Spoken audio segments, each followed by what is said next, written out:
복음 두 번째 시간으로 분명한 정체성이라는 제목으로 함께 말씀을 나누려고 합니다. 우리 성도님들은 누구십니까? 당신은 누구십니까? 라고 하는 질문을 누군가에게 받는다면 우리는 뭐라고 답변할까요? 이 세상을 살아가는 수많은 사람들은 외부적인 조건을 가지고 자기 자신이 누구다라고 이야기를 해요. 회사의 사장이면 저는 어디 회사의 사장입니다 라는 것으로 자기의 정체성을 나타내요. 나는 돈이 많은 사람입니다. 나는 지식이 많은 사람입니다.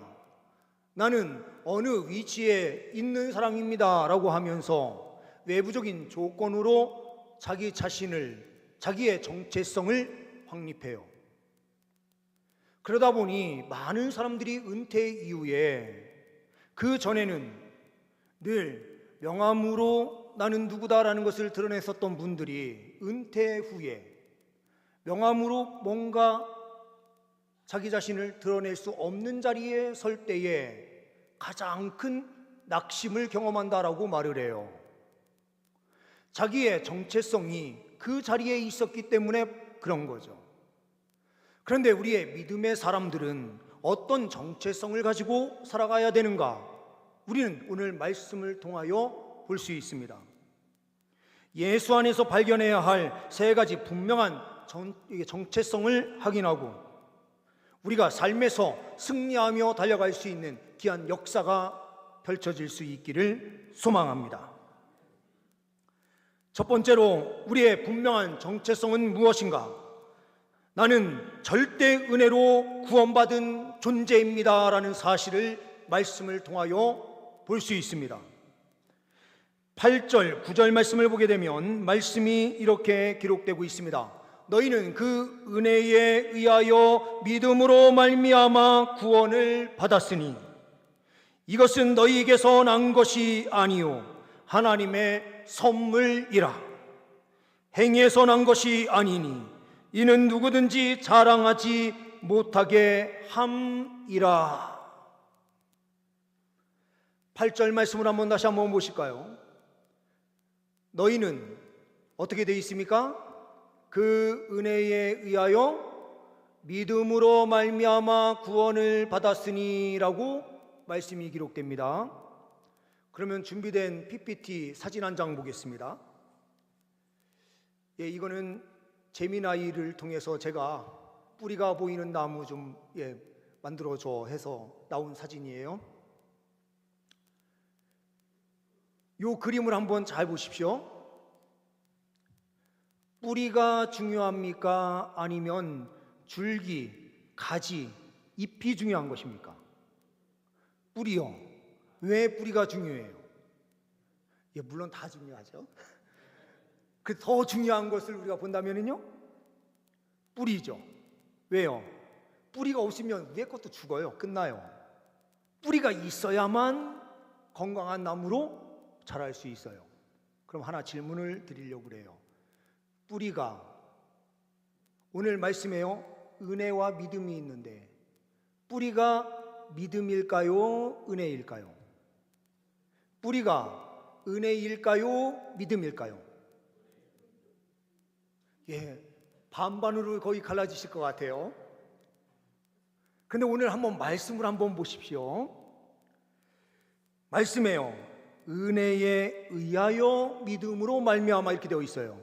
그럼 여기에서 뿌리가 뭐라는 뜻이에요? 은혜입니다. 줄기는 믿음이에요.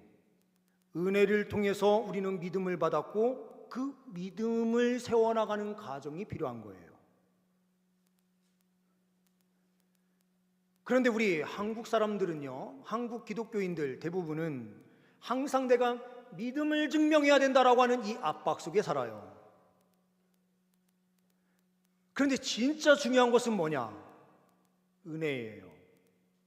하나님의 은혜를 깨달으면 믿음의 삶은 자연스럽게 나타나게 되어 있어요. 우리가 하나님의 은혜가 먼저다라는 것을 기억하지 못하고 우리의 믿음이라고 하는 것에 초점이 너무 강조되게 되면 은혜가 사라지는 믿음이 되어버려서 결국에는 우리는 넘어질 수밖에 없는 믿음 가운데 설 수밖에 없습니다. 그러니 우리가 반드시 기억해야 되는 것은 은혜예요.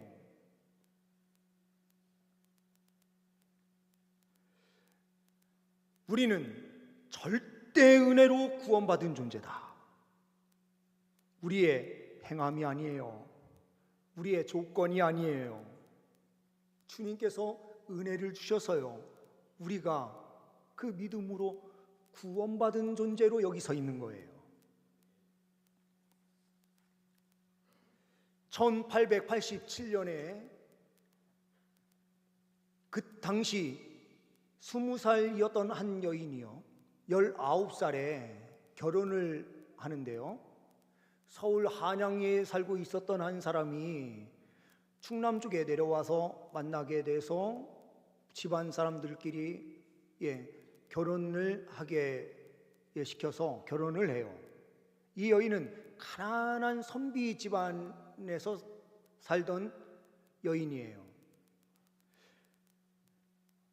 남편이 서울로 먼저 가서 방을 준비하고 부르려고 했는데 이 남편이요, 한양에 갔다가 그만 죽고 말았어요. 한순간에 가부가 되어버렸는데, 이 조선시대 이때의 가부는 결국에는 집안을 망하게 하는 사람이다라고 하는 이런 사람들로부터 받는 그 치욕을 당하는 자리에 설 수밖에 없었던 문화였습니다. 고작 나이가 19살 그리고 이제 20살이 되어가는 한 여인이었는데, 그런데 설상가상으로요, 알 수 없는 질병이 걸리면서 몸져 눕게 된 거예요. 이때에 한 사람이 찾아오게 됩니다. 그 사람은 바로 이화학당의 설립자였던 스크랜턴이라는 선교사님이셨습니다. 이 스크랜턴 선교사님이 이 여인을 찾아가서 이화학당 쪽으로 데리고 와서 치료하고 돌보는 그 과정에서 깨끗하게 회복돼요. 그리고 이 여인을 이화학당에서 공부할 수 있도록 공부를 가르칩니다. 지금이야 이화여대 들어가기가 어렵지만 이 시대는요, 그냥 궁율만 있으면 다 들어갔던 거예요. 저도 그때 태어났으면 좋았을 텐데요. 아파서요, 아무것도 할 수 없고 어떤 조건도 없는 이 사람을요, 이 여인이 한 선교사를 통해서 치료를 받게 되는데, 이것은 그 사람의 어떤 조건을 보고 찾아간 선교사가 아니에요. 하나님께서 주신 그 긍휼의 마음으로 이 여인을 찾아가서 이 여인에게 치료가 될 수 있도록 헌신하는 삶을 살게 해주신 거예요. 그래서 그 치료를 통해서 회복된 거죠. 이 여인은요, 한국인 최초로 이화학당의 교사로 세워져요. 이 사람은 이름이 2개로 알려져 있는데요, 이경숙 선생, 이경희 선생이라고도 합니다. 이 여인이 최초의 교사가 돼서 이화학당에서 지금은 교수와 같은 그 일을 수행하게 돼요. 나중에 이 여인은 수원에 있는 종로감리교회가 있는데요, 종로 감리교회를 섬기면서 그 교회에서 세웠던 여학교, 삼일 여학교라고 있습니다. 이 삼일 여학교의 교사로서 섬기면서 그 사명을 감당하게 됩니다. 지금은 이 삼일 여학교가 삼일 고등학교로 이름이 변경되어 있습니다. 이 여인이 받은 것은 은혜예요. 자기의 어떤 노력, 힘으로요 그 자리에 올라간 것이 아니라 한 사람의 긍휼이 있는 은혜를 베푼 것으로 시작해서 이 여인의 삶이 바뀌어진 거예요. 소망이 없던 자리에서 소망의 자리로 완전히 바뀌어진 거예요. 이 은혜를 누리는 사람들이 누구냐? 바로 영적으로 바로 우리예요. 우리가 어떤 능력에 의하여 구원받은 것이 아니고요, 하나님께서 은혜로 영원전에 창세전에 우리를 예정해 주시고 하나님의 그 전적인 선택을 통해서 우리가 이 시대 속에서 예수를 믿고 하나님의 자녀가 되어서요 이 놀라운 은혜의 자리에 설 수 있는 존재가 되었다라는 거예요. 그러니요, 우리는 주님의 은혜를 깊이 바라보면서요 감사하는 삶을 살게 되면 놀라운 역사가 펼쳐지는 줄 믿습니다. 두 번째로는 본문 말씀을 통하여 보는 우리의 분명한 정체성은 무엇인가? 나는 하나님의 걸작품입니다 라는 사실을 우리는 확인하게 됩니다. 걸작품이세요. 이 자리에 계신 분들이 다 걸작품이십니다. 우리 한번 10절 한번 말씀 함께 봉독해 볼까요? 우리는 그가 만드신 바라 그리스도 예수 안에서 선한 일을 위하여 지으심을 받은 자니 이 일은 하나님이 전에 예비하사 우리로 그 가운데서 행하게 하려 하심이니라. 아멘. 우리가 누구예요? 이 말씀을 받는, 말씀을 기록하고 있는 바울, 이 말씀을 받고 있는 에베소 교회의 온 성도들, 우리요. 우리가 그가 만드신 바라 이렇게 되어 있어요. 하나님께서요 우리를 만드셨대요. 그러면서 우리는요 지으심을 받은 자다, 하나님으로부터 지으심을 받은 자다 이렇게 되어 있어요.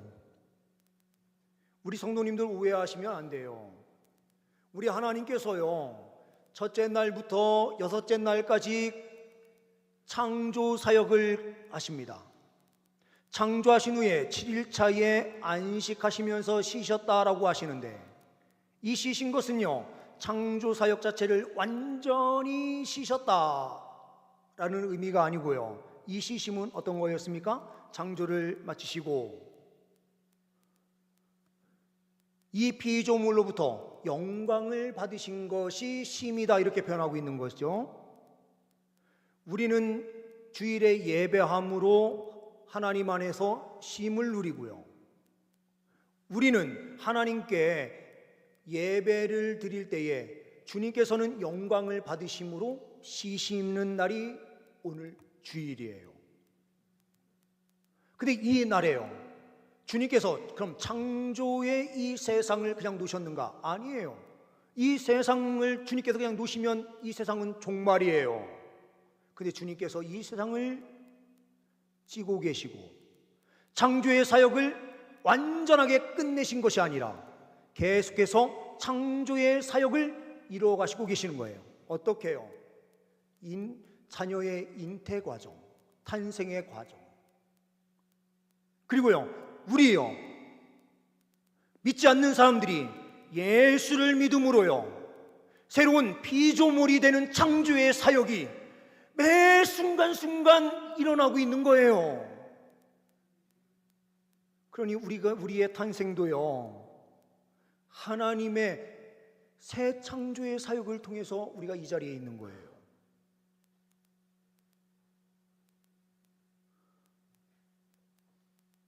우리의 가치는요 우리에게 있는 것이 아니라 우리를 창조한 분이 누구냐에 따라서 가치가 바뀌어지는 거거든요.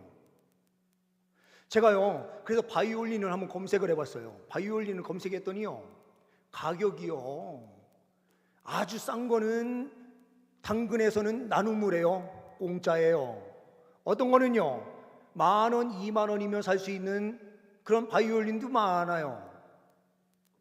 입문용으로 나와 있는 이 바이올린은요, 그냥 주는 경우도 있고 싸게 파는 경우도 있는 거예요. 그런데요, 같은 중고라도요, 250억에서 300억 정도 하는 이런 바이올린이 있더라고요. 브랜드를 달고 나오는데요, 또 브랜드 중에서도요, 같은 공장에서 나와도요, 누구의 마스터에 의해서 이것이 나오느냐에 따라서 가격이요, 천차만별이더라고요. 이탈리아 안토니오 스트라디바리라고 하는 사람이 있어요. 이 사람이 직접 수공예로 만든 1721년에 만든 그 바이올린은요, 지금 300억이 넘어요. 제가 사역했었던 교회에 음악 목사로 계셨던 분이 바이올린 가게를 목공으로 만들어 가지고 판매하는 분이 계셨어요. 교회에서는 찬양대 지휘를 하고요, 평일에는 학교에서 강의도 하시고, 그리고 가게를 오픈해 가지고요, 만들어서 직접 수공예로 만들어서 판매하는 일을 해요. 근데 그분들이 받는 돈이 50만 원이 넘지 않아요.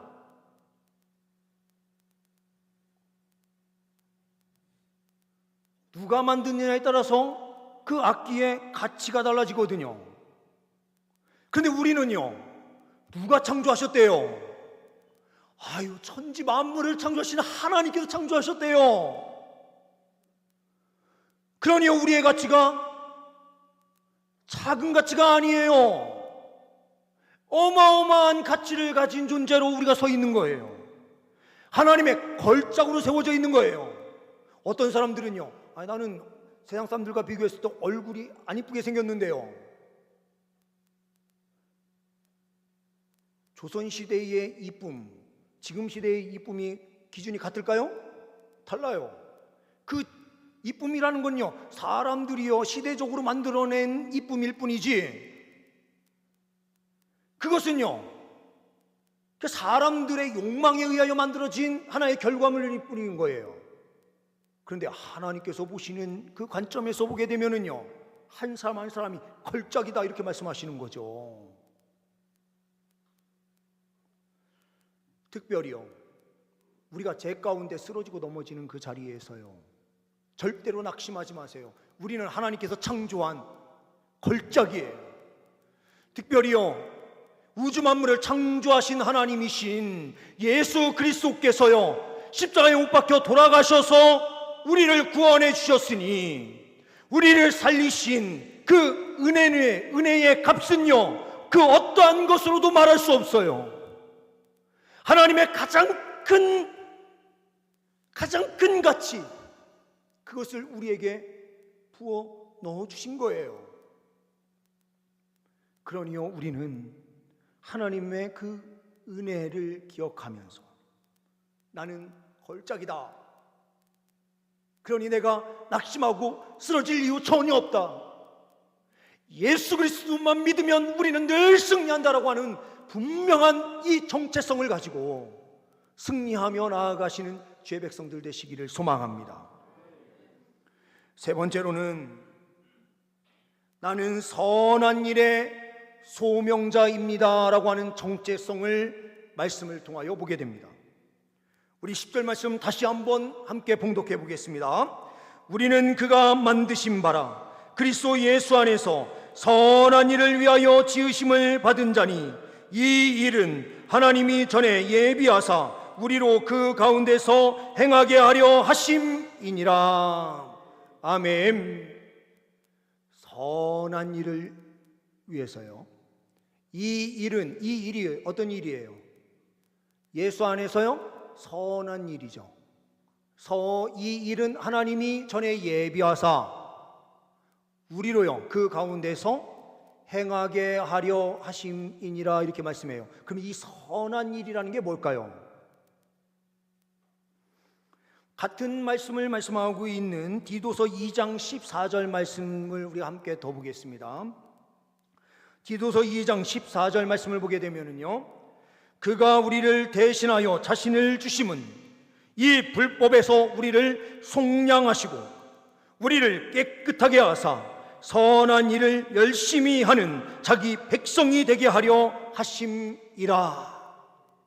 선한 일을 열심히 하는 자기 백성으로 삼으셨다는 거죠. 선한 일, 이 두 본문 말씀을 통해서요, 선한 일이 도대체 무엇입니까? 하나님 뜻대로 사는 삶이죠. 하나님 뜻대로 산다라고 하는 것은 그 기준이 어디에 있는 거예요? 하나님의 말씀에 있는 거예요. 이것은요, 세상적인 도덕적 관점, 윤리적인 관점으로 이야기하는 게 아닙니다. 우리가 길거리를 가다가요, 휴지가 떨어져 있어서 휴지를 주워서 휴지통에 집어넣는 것이 선한 일이다 이렇게 말씀하시는 것이 아닙니다. 물론 큰 의미에서는 그것을 뜻하기도 하지만 이 선한 일은요, 하나님 뜻대로 사는 거예요. 하나님 말씀 중심대로 사는 거예요. 그러면은요, 또 퀴즈를 내겠습니다. 퀴즈 내면 싫어하시죠? 모르시면 그냥 가만히 계시면 돼요.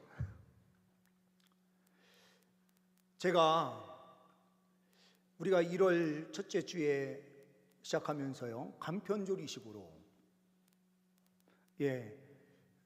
이제 점심을 제공합니다 말씀을 드렸고요, 10주가 지난 후에 우리가 보니 많은 분들이 간편조리식이 괜찮다 이렇게 말씀하셔서 그대로 시범 운영하던 것을 그대로 진행하면서 그때 제가 이렇게 말씀을 드렸어요.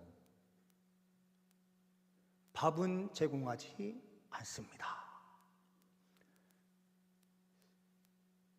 그런데요, 오늘부터 밥을 제공하거든요.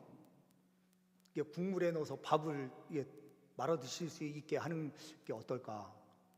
제가 밑으로 내려가서 가끔 가다 보면은 밥 드시는 분들이 저만 보면은 어딘가 설설 이렇게 피하시는 것 같고 배가 고프셔서 그러시는데, 그래서 밥은 그냥 전기밥솥에 밥을 해서 좀 제공을 하면 어떨까 해서 밥을 제공하겠습니다 이렇게 했는데요, 질문 있어요? 제가 강단에서 강고 시간에요, 밥을 제공하지 않습니다 라고 한 이 말이 진리입니까? 진리가 아닙니까? 진리입니까? 진리가 아닙니까? 아니죠. 진리는 뭡니까? 하나님의 말씀이 진리죠. 그러면 상황에 따라서요, 이건 바뀔 수 있어요. 제가요, 제공을 한다 말씀을 드렸는데, 이게 본질은 우리가요, 일을 줄이고 본질 쪽에 더 집중하자라는 의미가 있기 때문에요, 제가 한번 가만히 보다가요, 이거는 또 일이 복잡해지는 것 같다 싶으면 언제든지 없애버릴 거예요. 밥 제공하지 않습니다 할 거예요. 그렇게 진리예요? 아니에요? 아닙니다. 제 고집을 핀다고 한다면 그것은요, 죄인으로서 갖는 아집일 수밖에 없는 거예요.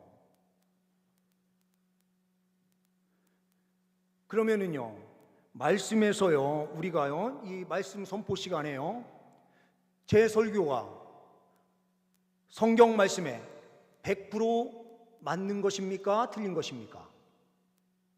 이건 답변하실 수 없을 거예요. 왜요? 제가 실수를 해요, 가끔 가다요. 만약에요, 제가 성경 본문을 잘못 해석했습니다. 진리입니까? 진리가 아닙니까? 진리 아니죠? 만약에요, 성경의 본문의 말씀과 해석이 좀 다른 부분이 있다 그러면은요, 다음 주에 제가 올라와서 제가 지난주에 이런 말씀을 드렸었는데 가만히 본문을 다시 한번 뜯어보니 실수했습니다, 용서 구하면 그거 끝나요. 실수해놓고요, 이거는 무조건 100% 맞아, 이렇게 하는 게 이단이에요. 이단은요, 자기가 실수해야 한다는 것을 인정하지 않는 사람들이 바로 이단이 되는 거예요.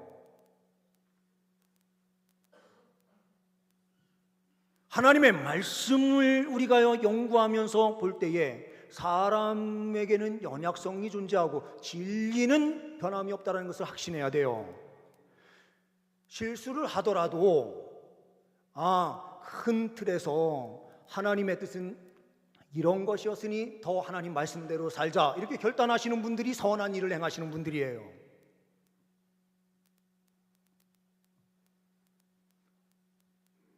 우리는 진리가 아니에요. 사람은 진리가 아니에요. 목사도 진리가 아니에요. 우리의 진리는 예수님이시고 하나님의 말씀이에요.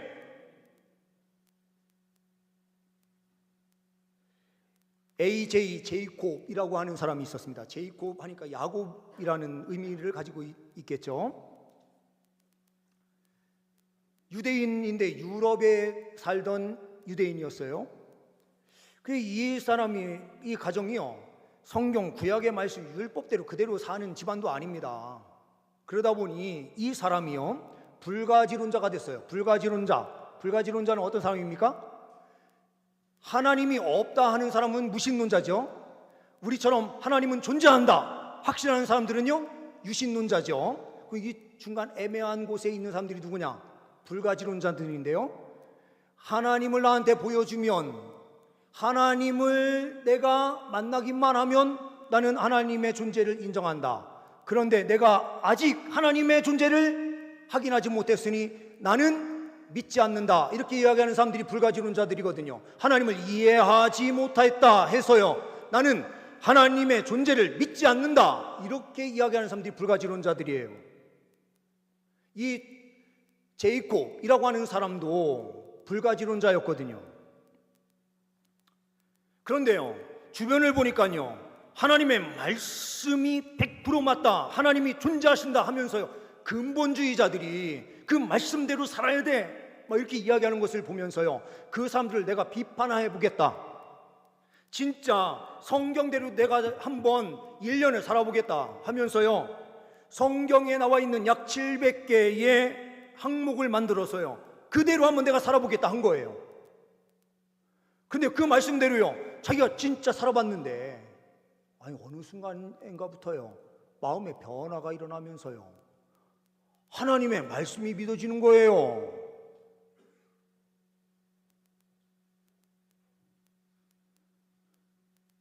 성경 전체 66권을 본 것도 아니고요, 구약 성경만 보면서요, 유대인이니까요, 구약 성경만 보면서 지키면은 어떤 일이 벌어지는가 보려고 했던 건데, 그 구약 성경의 말씀을 지키는데도 하나님께서요, 마음에 강력한 역사를 베푸시기 시작하더라는 거죠.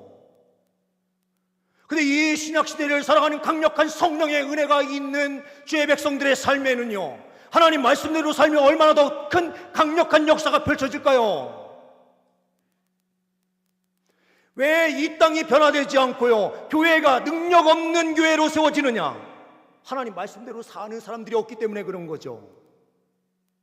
진짜로요, 우리가 하나님 말씀대로 살아보면 이 땅에 강력한 복음의 역사가 나타날 수밖에 없어요. 그런데요, 이 선한 일을 행하는 백성으로 우리 주님께서요, 그 소명자로서 우리를 세워주셨는데, 이 근거가요, 우리에게 있는 것이 아닙니다. 가장 먼저는 어디에서부터 출발한다고요? 은혜에서 출발해서요, 주님께서 은혜를 준 사람들에게 믿음을 주시고, 그 믿음이 우리 안에 들어올 때에 하나님 말씀대로 살게 되는 자연스러운 연결 과정이 펼쳐지는 거예요.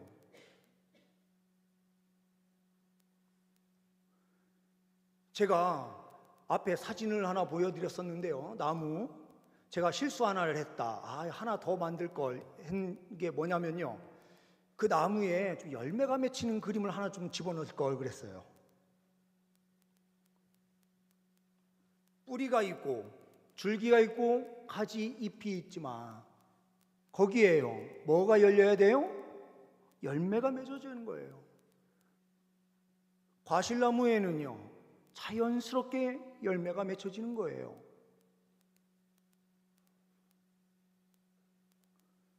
우리 그리스도인들에게요, 자연스럽게 맺혀지는 게 뭐냐?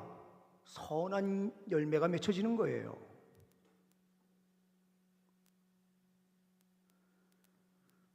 우리는요, 구원받는 즉시로 다 소명자가 된 거예요. 어떤 일을 행하는 소명자입니까? 선한 일을 행하는 자.